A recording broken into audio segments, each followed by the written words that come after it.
now we put 100 people in there.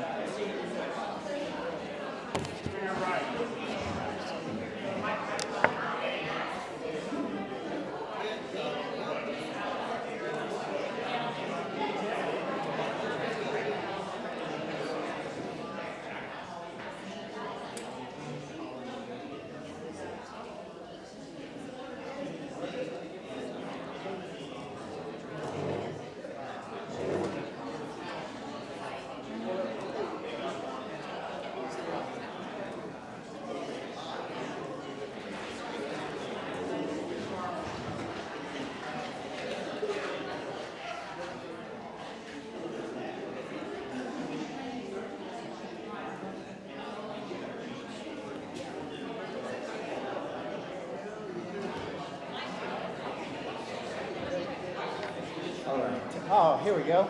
Excellent. Hi, everyone. Welcome back to week 2 of our exploration of spiritual disciplines. We got this series started last week by welcoming Danielle Schroyer, our friend, longtime friend of Transfiguration, the pastor, writer, and spiritual director, to kick it off with a presentation about guidance. This week, we are so privileged to welcome a special guest. Father Ted is going to introduce Sister Hannah in just a second. But I wanted to actually return back to why it is that we chose this topic. Because I realized after the fact last week that I did a really poor job of setting up the whole premise of why we're doing this.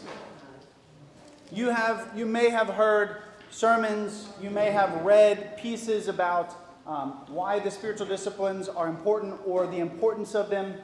You may have heard sermons or read things that explore them specifically, certain disciplines. But the whole concept of living a disciplined life is just something that is so unusual in our modern age. We don't live in a disciplined time. We don't live in a time that embraces discipline. We live in a time that celebrates independence and autonomy. We live in a time that celebrates do what you want, when you want, for whatever reason you want. And we call that a good. And I would say that as Christians, we don't believe that. That we believe that living within a certain set of boundaries sets us up for flourishing. And in particular, sets us up for flourishing in our faith.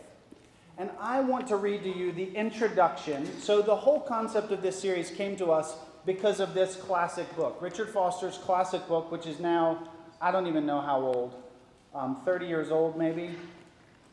It's sold millions of copies. I know it's one of Mamie's favorites because we've talked about it before. This is one of my, I don't know, top 5 books that have had as much influence on me as anything else. Outside of the Bible and the prayer book. I mean, truly. And it starts at the very beginning. This is how Richard Foster starts the whole book, Celebration of Discipline. Superficiality is the curse of our age. The doctrine of instant satisfaction is a primary spiritual problem. The desperate need today is not for a greater number of intelligent people or gifted people, but for deep people. The classical disciplines of the spiritual life call us to move beyond surface living into the depths. If you were here a few weeks ago, you heard me preach a sermon on moving out from the shallows and into the deeper water, and that's not my idea, that was Jesus. These disciplines invite us to explore the inner caverns of the spiritual realm. They urge us to be the answer to a hollow world. We must not be led to believe that the disciplines are only for spiritual giants and hence beyond our reach, or only for contemplatives who devote all their time to prayer and meditation, though we are blessed to have one with us today. Far from it. God intends the disciplines of the spiritual life to be for ordinary human beings. People who have jobs, who care for children, who wash dishes, who mow lawns.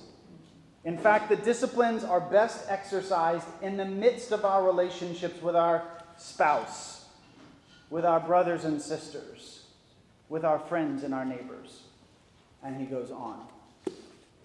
If you're looking for something to read this Lent, I have it right here. Actually, Carolyn has it in the bookstore because this is her copy. So tonight we are taking our second step in this Lenten series of exploration of the disciplines. Last week we explored guidance. This week, submission. Not a topic we talk about a lot. Truly. And here we've asked a member of a religious order to come and talk to us about submission. Is that a cop-out? I don't think so. Because though Sister Hannah has taken particular vows and lives in a particular submissive context, this is not just for, as Richard Foster puts it, particularly elevated religious types. It's for all of us. We all have to embrace some type of submission in our lives. You're going to serve somebody, Bob Dylan says. So, now I'm going to kick the introduction over because Father Ted's going to actually introduce Sister Hannah because they are friends. Hello, hello. As Father Casey said, yes, we are friends. I'm delighted to introduce my friend, Sister Hannah. I've known her since the first days I got to seminary in Sewanee. She is a member of the Sisters of St. Mary, which is a religious order, the oldest in the country. They have a province in Sewanee, Tennessee. The Sisters of St. Hannah have a lovely convent on the edge of the bluff, and it's a phenomenal place, a great source of spiritual strength, especially for people like seminarians, and the best place to go for Mass on Sunday morning because you can get biscuits afterwards. Sister Hannah is a native of North Carolina. She has been in Tennessee to live with her sisters in Sewanee.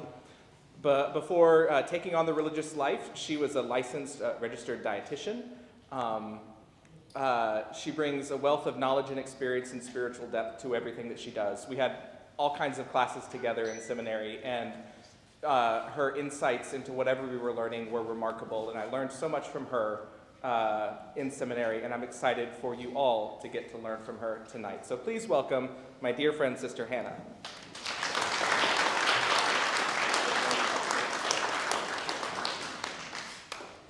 Well, the first submission is to the microphone. I'm trying to get this settled. So let me know, can everybody hear me in the back? Mikey, you good? Just raise your hand or cough loudly.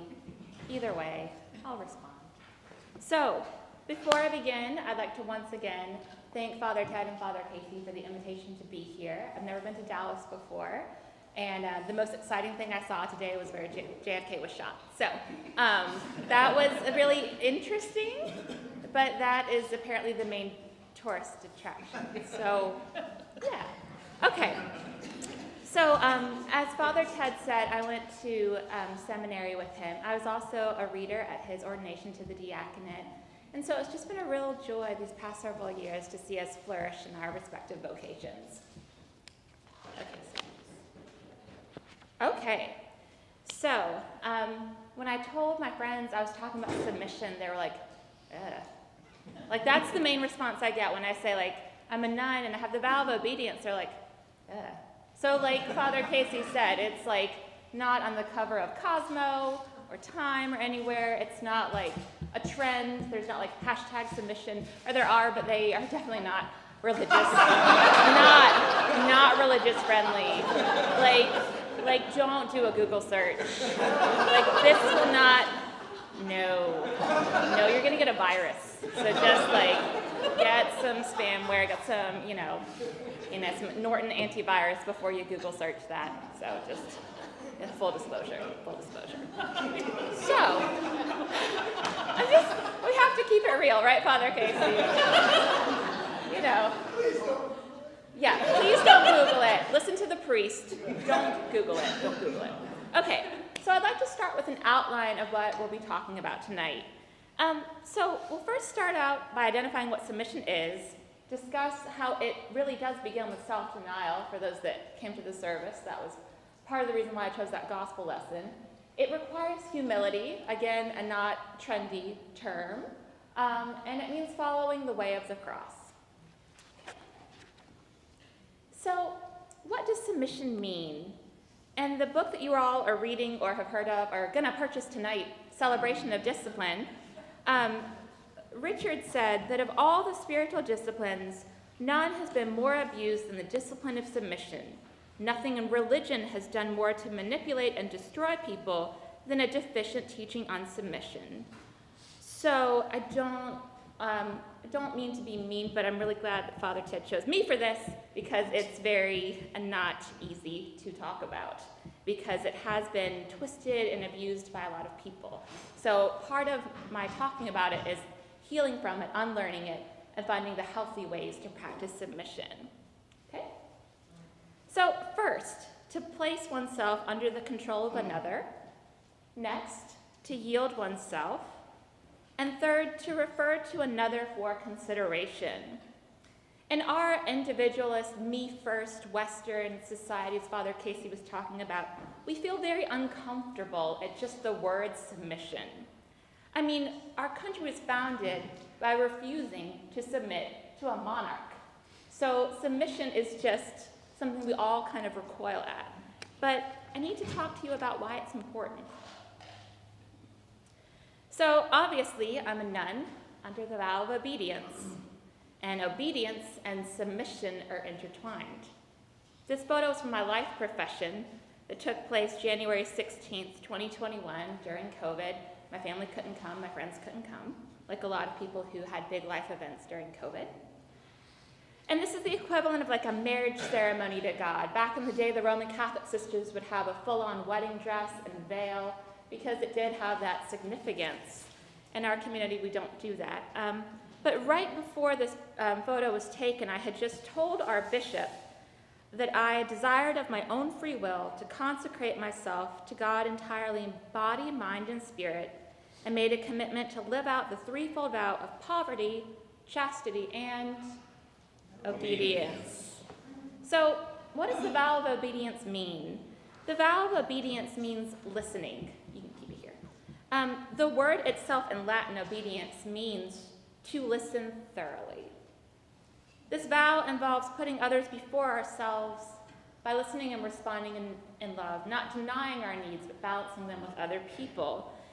It also involves listening not only to our leader in the community, which is our prioress, but primarily to listen to God through people that come into our lives, through silence, through prayer, through nature, listening to how God is speaking in every moment. If you think obedience and submission seem kind of strange or foreign to you, I'd like to point out 4 examples of how you all submit to things in your day-to-day lives. First, every time we stop at a stop sign, or floor it when we see a red light. I mean, stop for a red light. We are submitting to the decided on rules of our society, rules of the road. We're submitting to that. We also obey, respect, and take into consideration another person when we get married. We also submit to a crying baby. You hear a crying baby, you run to take care of it. You're submitting to their needs. So these 4 examples show whether we like to admit it or not, we're all doing submission every day already. But the focus of my talk tonight is on the spiritual part of submission, and it begins with self-denial. Richard Foster wrote in that book you're going to buy tonight that the obsession to demand things go our way we want them to is one of the greatest bondages in human society. He said that people will go for weeks, months, and years just holding on to resentments and bitterness when things didn't go their way. I chose this picture to capture this theme of kind of carrying our own road and path to everything we want. Our road and path as to how we think things should go in our lives. But the freedom in submission says, let it go, put it down, and drop it. Why? Because it's not what Jesus said.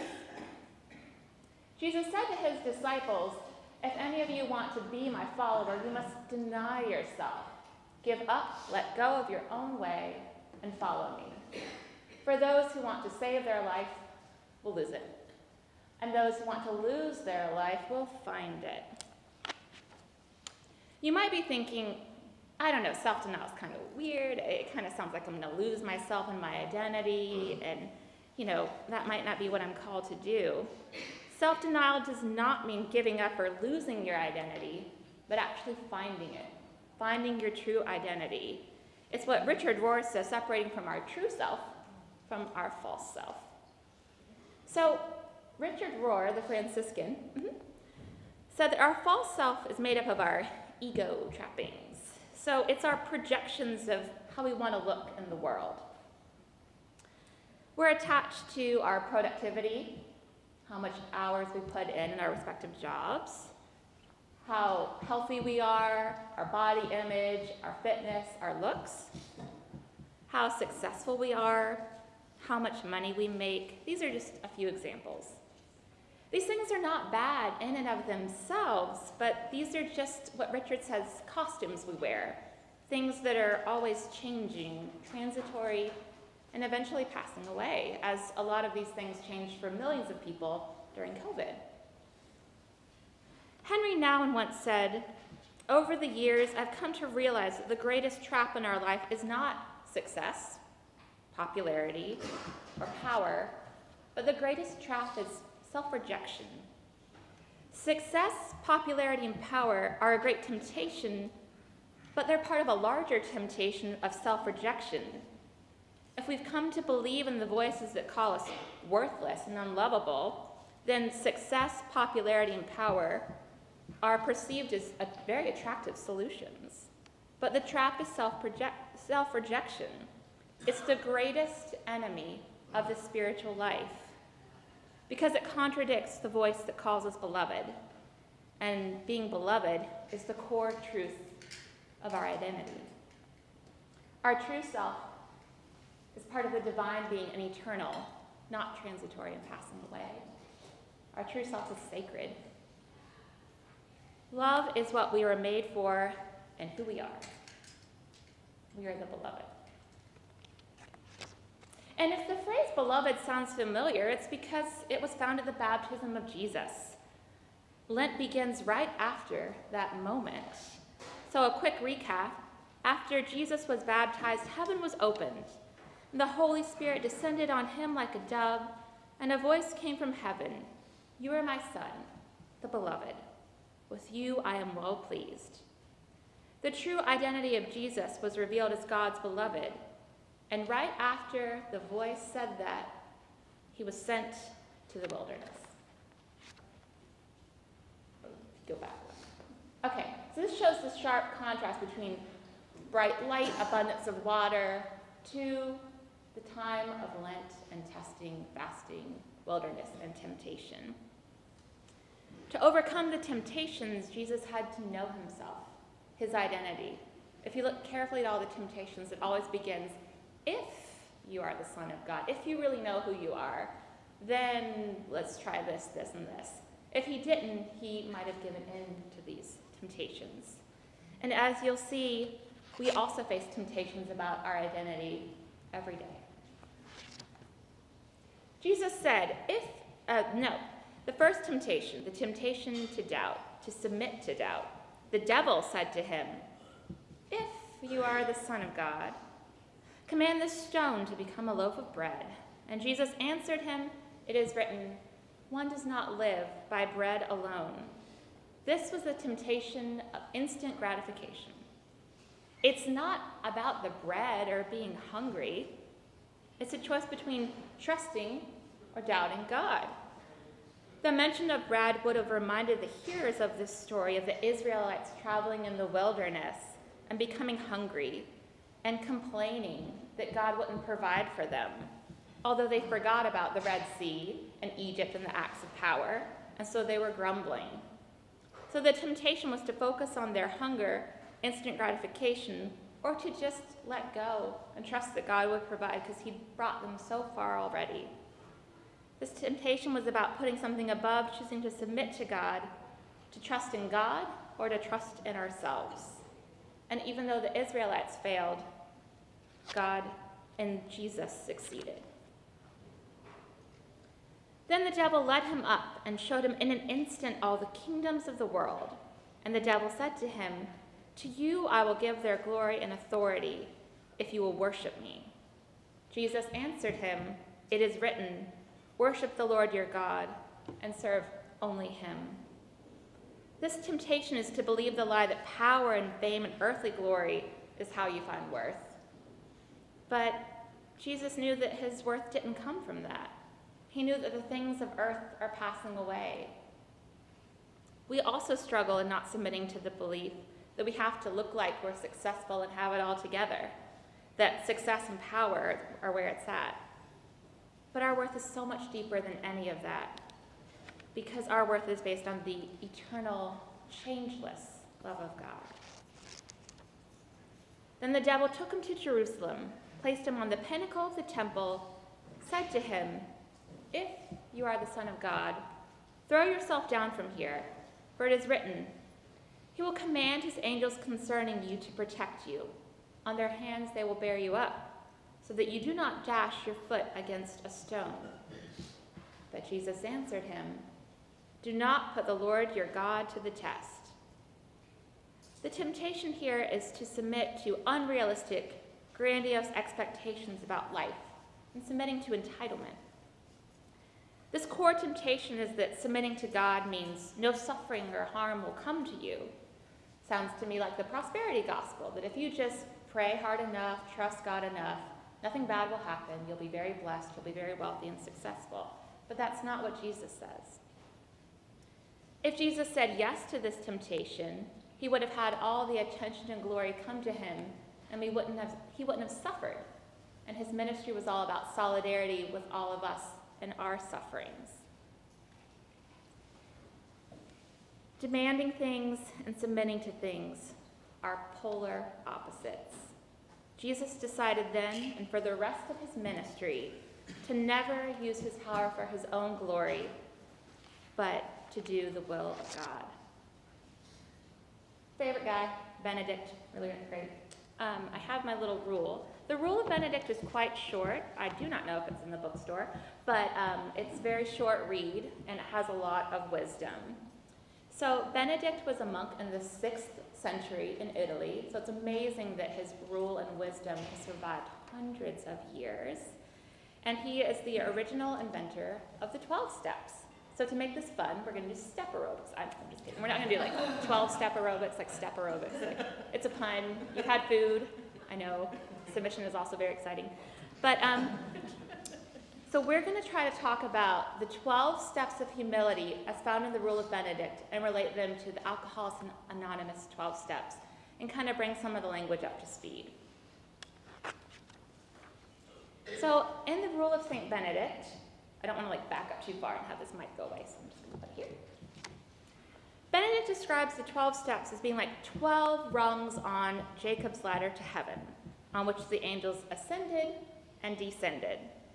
He opens this part of the rule by saying, "Those that exalt themselves shall be humbled, and those that humble themselves shall be exalted." Benedict says we never arrive at the top of the ladder, but we're always going up and down it based on our thoughts and actions. Step 1, keep the awe of God daily before your eyes. Okay. Basically, this is God is God, we are not. There's a huge amount of freedom in that, realizing it's not up to us to solve every single problem in this world. There is a higher power.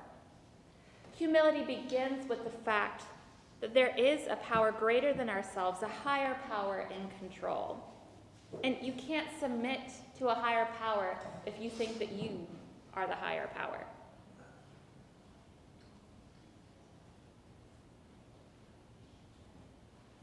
We're getting it. We're getting it. I'm sorry, the animations get kind of slow on the PowerPoint. The corresponding steps from the AA is, number 1, we admitted our powerlessness. God is God and we are not, or your higher power is the higher power and not you.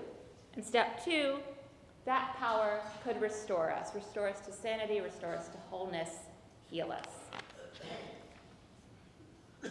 Step 2 says to submit to the will of God by not doing our will all the time, but the will of God instead. If we first say God is God, We are not. The next problem is, what do we do with our free will, our ability to choose? This step says if all of our energy is trying to get our way all the time, we're going to be frustrated. It's just not possible. We need to learn to give things up to God. The AA step says, step 3, we made a decision to turn our will and our lives over to the care of God as we understood God. This step says instead of acting like we are God and the center of the universe, we give it up through prayer, guidance, sponsors, and support. Step 3 from the Rule of St. Benedict says, submit to others. I know it sounds weird, but submission in this instance says, you don't have all the answers. You have to listen to a voice other than your own voice. Maybe there are other voices in our lives that could be beneficial to us if we submit, open up, take into consideration their voices. The bottom line is you need other people to get you through life. Step 4 is to embrace suffering. This doesn't mean you go out and search for suffering, but you realize that life is just full of suffering. Sometimes it's beyond our control. Benedict says, expect hardships and trials, but watch yourself and your reactions. It can be very easy to become bitter or resentful. We find peace by controlling our response. This is all about what do we do with pain? We endure. The 5th step was designed for the monk to confess his sins to the abbot. The message for us today is to find a spiritual guide to help us with the struggles in our lives, the mistakes we keep making. Find someone who will lead us to greater growth and healing, even if it's sometimes difficult. From AA, they kind of match up with step 4. We made a fearless and searching moral inventory of ourselves, and we admitted to God, ourselves, and to another being the exact nature of our wrongs. Again, there's power in AA and the 12 steps of Benedict. There's something just healing about bearing your soul to someone else that's safe, that you can trust, and how it's crucial towards healing, living, and growing. Step 6 is all about learning contentment and rejecting entitlement, realizing all of us have some suffering from time to time, but to live with gratitude where we are and not compare ourselves to others in a complaining, entitled kind of way. Why do I have it so bad? Why does he or she have it so good? And a little book we have in our library that's based on the Benedictine life, it's called Always We Begin Again. The 7th step is all about realizing we have areas for growth. We will continue to fall and make mistakes, but always we begin again each day. It's saying that this holiness thing, this growth thing, it's a day-to-day process, and nobody gets it perfect. At the convent each night for 10 minutes, we have what's called the Examen. This is based of St. Ignatius of Loyola. It's a 10-minute practice of just sitting in silence, thinking back about our day, and thinking, where did God show up today? It's questions like, did we miss an opportunity to love? Did we miss an opportunity to receive love? Where was God's presence in our conversations, in our actions? What did we miss? This time each day helps us to realize missed opportunities and connections and to learn, heal, and grow from them. Step 8, honor the common rule. Benedict said, no monk is above the rule. We're all under the same rule that we follow. The AA similarities are found in step 10. To continue to take personal inventory, and not if we were wrong, but when we are wrong, because that happens to all of us, we promptly admitted it. Again, there's that same connection that every day is a day for new beginning, and it's an ongoing path. Step 9 is about embracing silence, learning to love silence. Benedict says the more we talk, the more trouble we can get ourselves into. This step calls us, oh, everybody likes step 9. There we go. Sounds of silence could be like our opening song, but but anyways. Benedict says, be aware of your motivations when you speak. Are you trying to get attention? Are you trying to prove somebody wrong? Are you trying to prove that you're right? Are you trying to get the last word? So just check yourself and your motivations. This is step 9. Step 10 is the one that has been quoted to me by many seminarians. Beware of frivolous laughter. I do not like step 10 because I like to laugh. But really when I looked at it, step 10 is be careful what you laugh at. Are you laughing at the expense of another person or group? Are you just using humor as a way to deflect from a difficult topic that you don't want to talk about, or kind of sidestepping with humor something that's difficult? Step 11 says watch your words. Again, silence is kind of like nun-monk thing, not good at it yet, but always we begin again. So step 12 says continue to manifest humility in your heart by carrying these steps with you. Now, one of my friends, Sister Judy Sotero, a Roman Catholic Benedictine, says when she first read step 12, it was a little bit kind of disappointing. Like, really? That's all? Just repeat, you know? But that's really what it is. Because the path is just a day-to-day thing we follow in our lives. And it's just saying this is an ongoing struggle. The equivalent AA steps, step 11, we sought through prayer and meditation to improve our conscious contact with God as we understood God, Him, praying only for the knowledge of His will for us and the power to carry it out. Again, AA gets it. It's a day-to-day struggle. And for step 12, having had a spiritual awakening as a result of this process and these steps, we try to carry this message to alcoholics and to practice these principles in all of our affairs. So now that we've talked about self-denial and humility, we need to understand that both of these are crucial in the way of the cross that Jesus tells us we all have to take to follow. But how do we live that out? What does that look like? It's impossible to overstate the revolutionary character of the life of Jesus and his teaching. He did away with all the claims of privileged position and status. He called into order a whole different kind of leadership, servant leadership.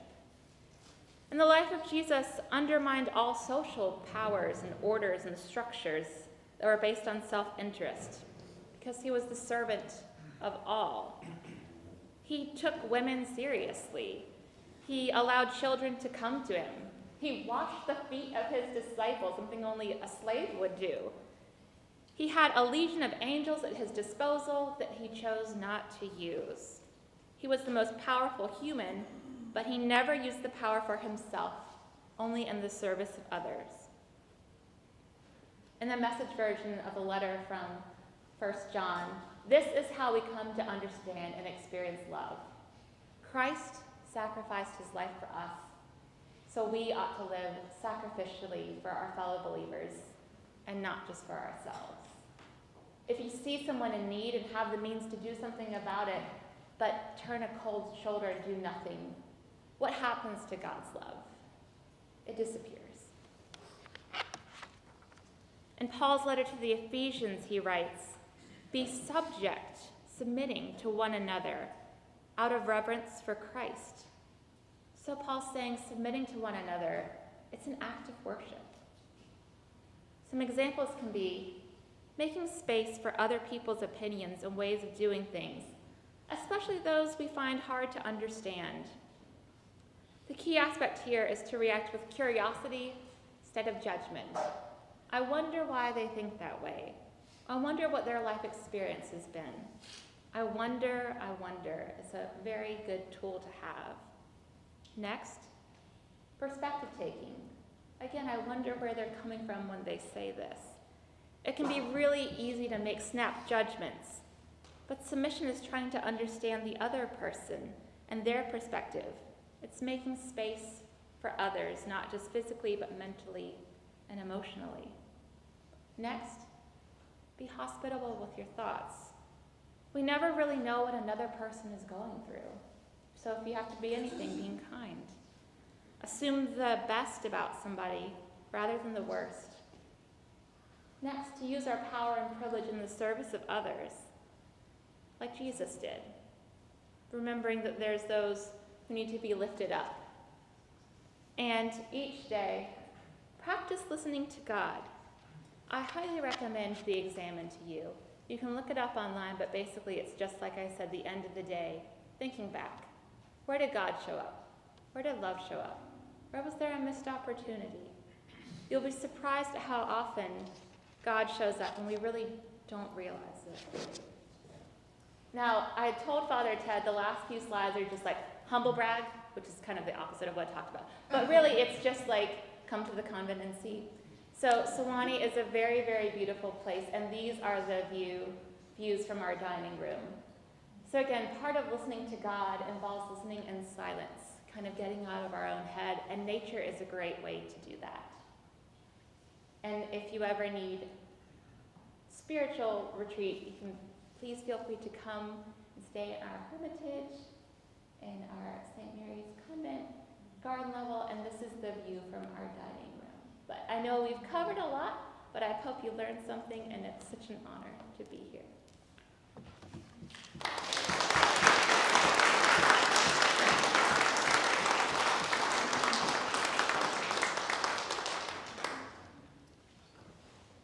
If anyone has questions, I invite you to ask them of Sister Hannah.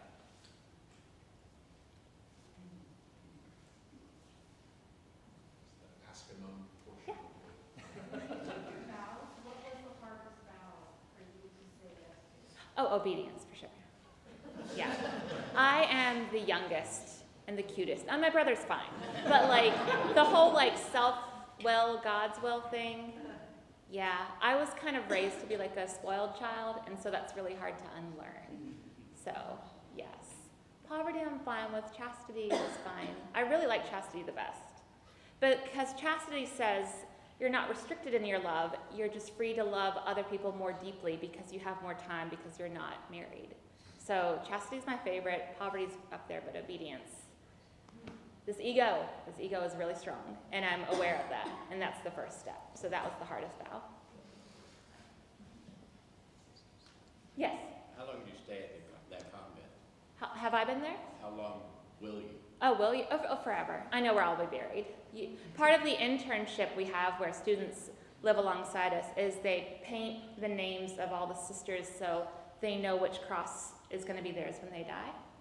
So, yeah, it's really about embracing mortality and teaching the interns. And this is kind of a sidebar. We do have a summer internship and a long-term internship where college students come and live in the intern's house. They learn about the chapel and the Benedictine rhythm, and they work in our organic garden. But nobody really talks about mortality, and so that's another opportunity. I know Father Ted's going to talk about that in the Sunday school class, so promo for him too. But it's very like humbling, but also incredibly comforting to know where I'll be buried. And so part of our walk each day with our dog, who's on Instagram, that convent pup, she's great, but is walking past the cemetery and feeling really connected to those that have gone before and to know where our plot is. Because a lot of people don't have that. One of our sisters died at the beginning of COVID, and we had her ashes on the top shelf in our sacristy for a year and a half. So it's just that box always there was very visible and very present. So I think one of the things the pandemic has done is made us all aware of our mortality in a really painful and beautiful way, about how there's a quote in the prayer book, this earth, our fragile home, our fragile island home, and just the fragility of that. So we are all cremated, and it's a beautiful cemetery. I'm sorry I don't have a picture, but you stay there for life. Our community was founded in 1865, as Father Ted said. We had a province in the eastern province was New York, western province in Wisconsin, and we are the southern province. Our western province is one sister who's 100 years old with dementia, and so she will go on to her award sometime soon. And our eastern province, they all left for ACNA, and so it's just the southern province now. Do you have any affiliation with the University of the South? We're friends. So the sisters do spiritual directions for the seminarians, and part of my formation was to go get my master's there, and that's how I met Father Ted. So they gave me a full scholarship to get a Master's of Arts in Theology. So we're good friends. And the priests that teach over there regularly celebrate at our altar. Seminarians that are ordained to the diaconate serve as a deacon at our altar. Seminarians come and preach at our altar. So it's a very close friendship. Yes? You mentioned the Saint Benedict, the rule of Benedict. Yes. So is that the rule that you follow? Yes. So yes, when the community was founded, the Bishop Horatio Potter said that we would be Benedictines, and so all of us, when we were different provinces, we were still all under the rule of Saint Benedict. And it's a very short read, and again has lots of wisdom. Oh, you do? Okay. One question. Yeah. One way of living spiritually and embracing these practices is to have your own rule of life. Yes. How does a rule of life compare to, how does the rule of St. Benedict influence your rule of life, or how do those two interact for you? Yes. So you don't have to take the vows to join our community. We also have associates and oblates. And so both of them write their own rule of life. And Benedict was all about balance. The common phrase whenever you hear about Benedict is ora et labora, work and prayer. So his rule was revolutionary because he didn't have his monks getting up like all throughout the night to do prayers. He was like, they need a full night's sleep. So that was really revolutionary back in the day. So the rule of life that we give is based on love. Love of neighbor, love of yourself, love of creation. So several of our oblates, they either have the rule on their phone. One of them has it taped to the back of his phone where it has like an hour for exercise, an hour for reading, an hour for walking in nature. And so it's specific to every person's vocation. There was a seminarian named Ben Thomas with 5 kids and a lovely wife and studying to become a priest, and he became an oblate. And him joining the convent made him a better father. His wife said, because he had the rule of life that said Tuesday night is family night, it made him more present to his kids. So the Benedictine rule of life is something that benefits everybody, not just those that are under vows. So again, it's key to the balanced life. Thanks. We have a question from one of our online viewers. Yes. Can you comment on the difficulty practicing submission in a society that likes to play power games? Yes, it's very, very hard because, like I said, all of social media, advertisements, it's all like focused on you, your needs, your rights, your power, your privilege. And so it's really hard. So I think it all ties back to Scripture. You know, it's very easy for us to read things online, but it's harder for us to make time to read the Bible. You know, having that intention, I think, is the first place to start, and having your own spiritual practice. So for some people, they might want to read an old ancient Christian text. Maybe just start with the Psalms is a good way, because the Psalms cover every emotion. There's anger, rage, joy, despair, everything. So I would say the Psalms are a good reflection of submission because David just told everything to God. And again, there's something healing about confessing your sins and grievances to another, a spiritual person to God in prayer. So I would say it all comes back to Scripture and just intentions for the spiritual practice. Because you don't find this stuff in the news or in advertisements or on the cover of magazines, because we are a country founded on not submitting. So it's not easy. I wish I had an easier answer, but just an intentional life requires time for special intentions. I mean, it's really easy for us to say, I don't have time, but maybe we do, and it's just kind of like a cop-out. So just, again, just 5 minutes a day to read a psalm, study Scripture, have a supportive church community. It's just one step at a time. Yeah. Flip side, I guess, not less common, but how do you determine, I guess, the difference between obedience versus, I guess, bondage? Could you say more? Like, instead, like some people, to a certain extent, they get to a point if they're in, say, like an abusive relationship Right, with the right. person, or even to a substance or something Yes. that it's, it basically, they don't want to put their own volition out there anymore because it's easier to just submit to something that's unhealthy. Right. And all of this submission is in the context of a healthy relationship, a healthy leader. Abuse is never tolerated, is never encouraged. I think that's why it always has to be within the context of a community, finding a sponsor, finding support, having a spiritual director, making sure that you're reaching out for help when you need it. God does not want any kind of abusive relationship or toxic relationship. So I would say, getting a therapist, getting a spiritual director, having a friends and supportive community, because this submission is only meant for health and healthy relationships and growth. So, in the church, if there's a leader that's being abusive, there's things to go through to report that. But none of this is ever used to promote any kind of toxic relationship. I guess the challenge of that, of course, usually it's relationships within families that you feel like obligations. Oh, right. Yeah, therapy. I highly recommend. I'm serious. Because, there's a whole study of family systems, right? And if you have like a certain person that's always that way, it can kind of destroy the family bond. There's an amazing book called Generation to Generation, and it's all about how changing the family system sometimes starts with you getting yourself healthy, and then seeing where the toxic relationships are, and trying to do what you can, but sometimes stepping away, not being codependent or enabling. So I think just getting those resources is the great first step. I hope that was somewhat helpful. I was thinking more so objectively, it's not a personal experience. Right. Yeah. There's therapy, support, are good things. Yes. About poverty. Yes. Could you address how, following that of a person not in a battle line, Mm-hmm. what are the practices of voluntary poverty?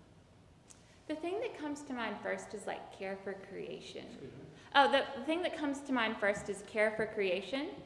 How if we think that the earth is just our possession to use and exploit, we're not listening to the vow of poverty, because it's something we all share and have to take responsibility of for future generations. And whenever I get a book, I never put my name in it, because I know someday I'll die and somebody else will get this book. So like different things like that, just realizing that everything we're given is just temporary on loan to take care of. The earth, our items, our books, our clothes. So that is a good way to just practice the vow of poverty, is to realize everything you're given to take care of, because it's not going to be yours forever. And there's a submission in it. Yeah. Yes. Why did you choose to become a nun, if that's not too personal? Oh, that's fine. So as Father Ted said, I was in the hospital field for 5 years as a hospital dietitian, and telling people what not to eat when I like to eat junk food. I kind of felt like a hypocrite. I did it, yeah, confession time. You confess to a safe group of people. I really joined the hospital field to help other people, and I worked with cancer patients, mental health patients, suicidal patients, substance abuse patients, people that were really struggling. And I wanted to help them at a deeper level, at a spiritual level, but I didn't have the training. I found myself my last year of work spending a lot of my time in the chaplain's office, saying, I really just want to pray with my patients and talk to them about deeper things. And I went to my priest in the Episcopal Church. I said, I just wish there was a place where I could live with a group of people, pray, and serve people spiritually. And it's called a convent, and there are Episcopal ones. And I'm like, no, they're just Roman Catholic. I'm like, no. There are Episcopal nuns. And it just blew my mind, because, okay, show of hands if you feel comfortable.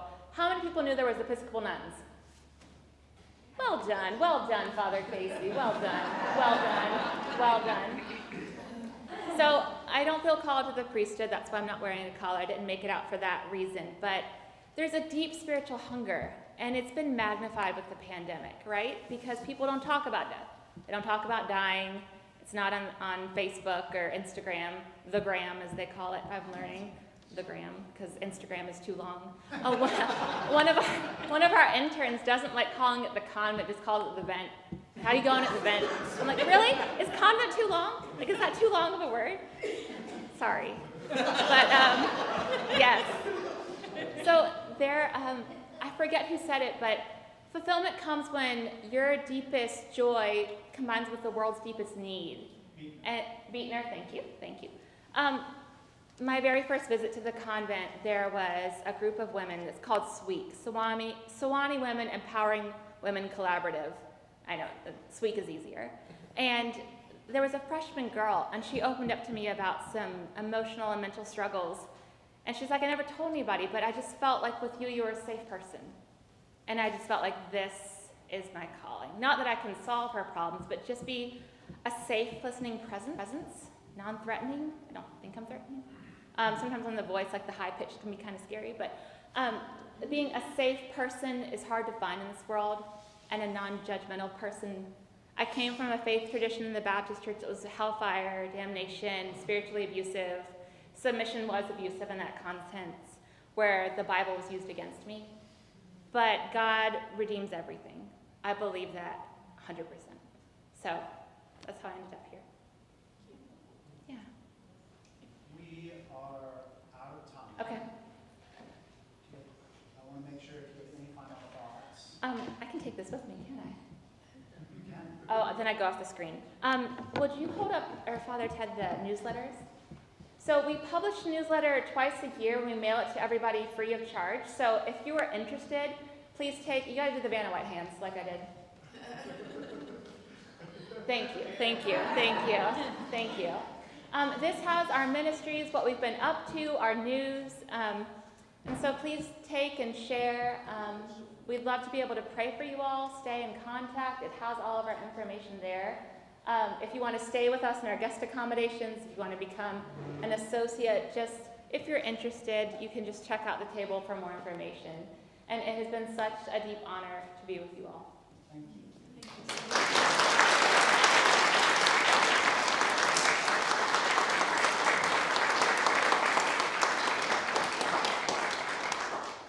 So friends, we will gather in the church in 5 minutes for Compline. I hope that you're able to stay tonight and share in that sung conclusion to the day. I also understand if you need to go, pick up children, and leave, that's also perfectly understandable as well. So grateful that you were with us tonight. Bless you all. See you again real soon, and thank you.